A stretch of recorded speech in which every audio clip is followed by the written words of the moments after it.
Daredevil Season 2, Episode 4, Penny and Dime is the first one that I'm really not that crazy about.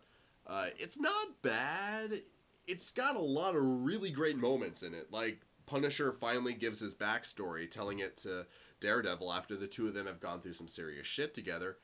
And it's kind of heartbreaking. The monologue itself is powerfully written, and the performance is just incredible. John Bernthal is an actor I respect, and have for some time, but he really blew me away here. Like, good job, man.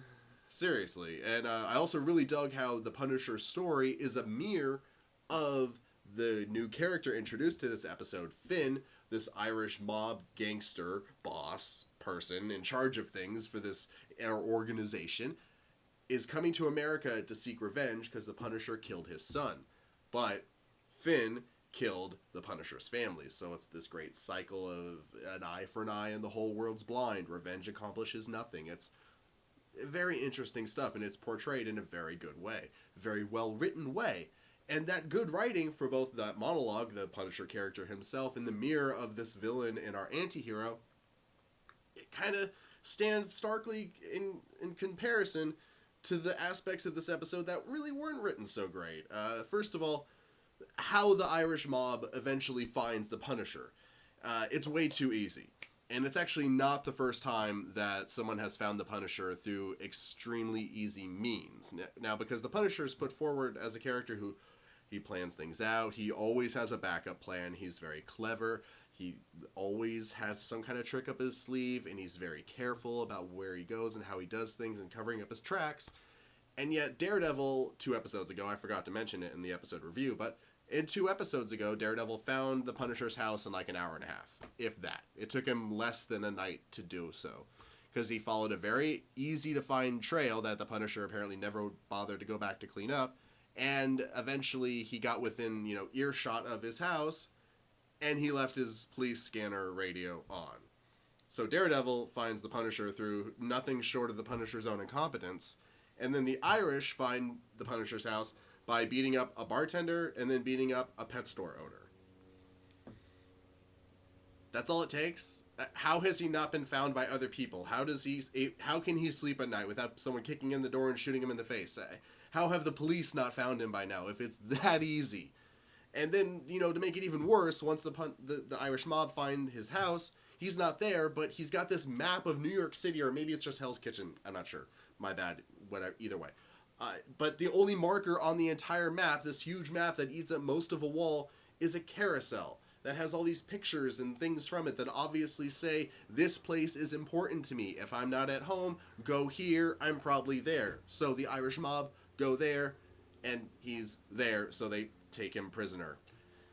And again, I'm just like, why is it so easy? If this guy is as skilled and as careful and as badass as he's put forward to be, how is his own incompetence being the means for his downfall right now? Those character traits just don't go together. And then the episode makes the case even worse, because as he's being held prisoner, we find out that he had a backup plan in case he got taken prisoner. But that backup plan was he hid a razor in his arm. In an open wound that he had, he slid a razor in. I mean, that's just... No! So many things could go wrong. Like, first of all, you should never stick anything up inside your body like that. Second of all, you should never stick a sharp object, or let alone a razor. Anything that happens, anytime he moves his arm, he's going to fuck up that wound, make it worse, and on top of that, there's an extremely sharp object involved. He gets beaten up, he gets into a fist fight, into a gunfight, and then he's tasered, and then he's probably roughly carried, and then he's beat up even more the entire time that there's a razor in his arm. First of all, that's uncomfortable to think about, because this is just ground beef. This entire area of his arm is useless. The arm is probably dead now and probably never useful again, ever. And that's if it's in some kind of protective cover. But I don't think it was. So he really is just this... I don't even want to think about it. Anyway, so he's careful enough to stick a razor in his arm, but he's not careful enough to turn off his police scanner so that people can't hear it and know that he lives there and come and kick his ass. But again, there's a lot of good stuff too. Like I said, the monologue, the performance given by John Bernthal itself is awesome. Charlie Cox is as incredible as ever. At one point during the Punisher's story, Cox has to cry while he's in costume as Daredevil, and it's another nice, powerful moment. But there's still one more thing wrong with this episode that I almost forgot about.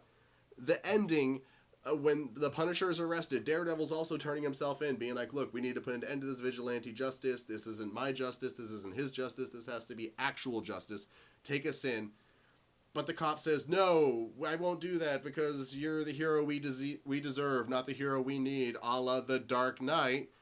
And then music starts playing that's almost exactly like the music from the end of The Dark Knight, so much so that at one point I played the scene from Daredevil on my computer here, and I played the scene from The Dark Knight on my computer here, and the music matched up just a little too well. Like, at one point I muted Daredevil, and the Batman music fit perfectly, and at one point I had Daredevil playing unmuted, and I muted The Dark Knight, and the Daredevil music worked perfectly for The Dark Knight. Weird choice, guys. Weird choice. Great show. Weird choices for this episode. But, just to get on the side of good again, we have Charlie and Karen's little relationship starting to take off. I wish that wasn't so much of a thing. I think her character is much more interesting when she's off doing her little investigative things than when she's falling in love with Daredevil, but maybe that's just me. I do like the scenes where she's sneaking around the Punisher's house. I would have liked for that whole people getting out of the van that see her in the house, or that she sees while she's in the house and she has to leave.